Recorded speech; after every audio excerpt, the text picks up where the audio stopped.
Hi friends, வணக்கம். எல்லாம் எப்படி இருக்கீங்க? இன்றைக்கி சென்னையில் மருத்துவமனையில் டாக்டரை ஒரு இளைஞர் கத்தியால் குத்தி ஒரு பெரிய பாதுகாப்பற்ற நிலையில் இருக்குது. அதுக்கு நம்ம தலைவர் தலைவர் விஜய் அவர்கள் கண்டனம் தெரிவிச்சிருக்காரு. மருத்துவர்களுக்கே பாதுகாப்பற்ற நிலையில் இந்த ஆட்சியில் இருக்குது. இப்படி ஆட்சி நடந்துகிட்ருக்கு, யாருக்கும் பாதுகாப்பற்ற ஆட்சி நடந்துகிட்ருக்கு.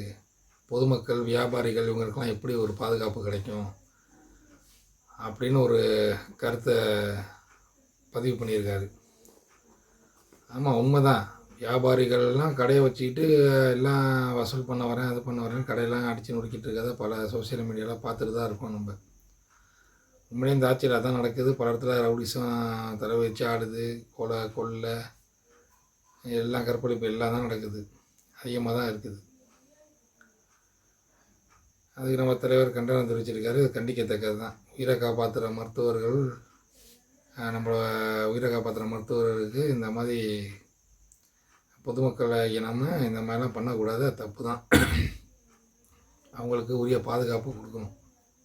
இப்படி இந்த ஆட்சியில் பாதுகாப்பற்ற நிலை இப்படி இருக்கப்ப இந்த ஒரு பிக்காளி ஒருத்தர் பேசிட்டு அழைகிறாப்புல. யாரு? நம்ம திண்டுக்கல் லியோனி. அந்தாலே ஒரு டுபாக்கூர் இது சென்னை கோட்டையை வரைந்து அந்த கோட்டைக்கு இவர் ஓடுறாரு. அந்த டுபாக்கூர் பொம்மை கோட்டைக்கு ஓடுறதுக்கே நீங்க 800 மீட்டர் ஓட வேண்டியிருக்கு. பொம்மை கோட்டையை பிடிப்பதற்கே 800 மீட்டர் ஓட வேண்டியிருக்கு. ஜார்ஜ் கோட்டையை பிடிக்கிறதுக்கு எத்தனை மீட்டர் ஓடணும் ப்ரோ? என்ன சொல்கிற நேற்று இதில் சொல்கிறாரு,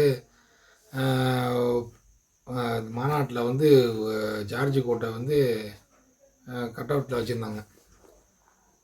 அந்த ஜார்ஜ் கோட்டையை பிடிக்கவே இவர் திங்குன்னு ஓடி 800 மீட்டர் ஓடி போய் தான் பிடிக்க முடிஞ்சான்.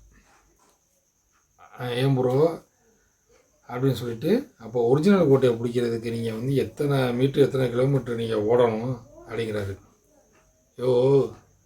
எங்கள் தலைவர் ஒரு மாடு மேடை அமைச்சு பொதுமக்கள் எல்லாத்தையும் லாஸ்ட்டில் இருக்கிறவரையும் பார்க்கணுங்கிறதுக்காண்டி எல்லாத்துக்கும் நடைபாதை அமைச்சு வந்தார். உங்கள் ஆளுங்க யாராச்சும் ஒரு ஆள் அந்த மாதிரி வந்திருக்காங்களா? ஏறி உட்காந்து மேடையில் உட்காருவாங்க, உட்காந்து மைக்கை பிடிப்பாங்க, பேசுவாங்க, போயிட்டே இருப்பாங்க.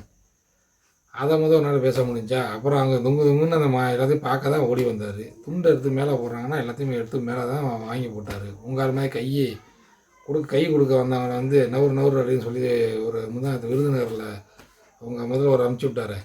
அதை பற்றி பேச வேண்டியதானே? கை கொடுக்க வந்தவரை கூட கை கொடுக்காம நவுறு என்னமோ தீண்டத்தாக வாங்கின மாதிரி தள்ளி விட்டார்.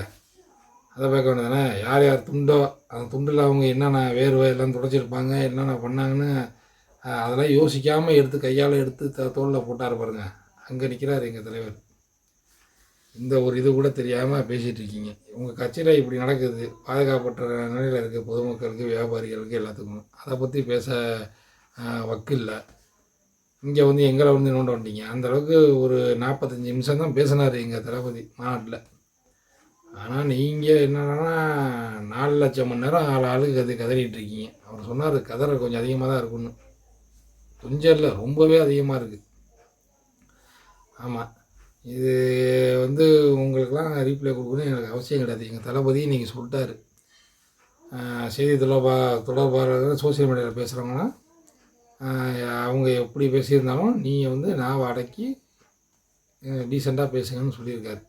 இதிலே தெரியலையா அவரோட குணம் எப்படி, அவரோட மனசு எப்படின்னு? வாயில் வருது, ஆனால் பேச முடியல, அடக்கி வச்சிருக்காப்பு. ஓகே ஃப்ரெண்ட்ஸ், நாளைக்கு வேறு வழியில் பார்ப்போம். நன்றி, வணக்கம்.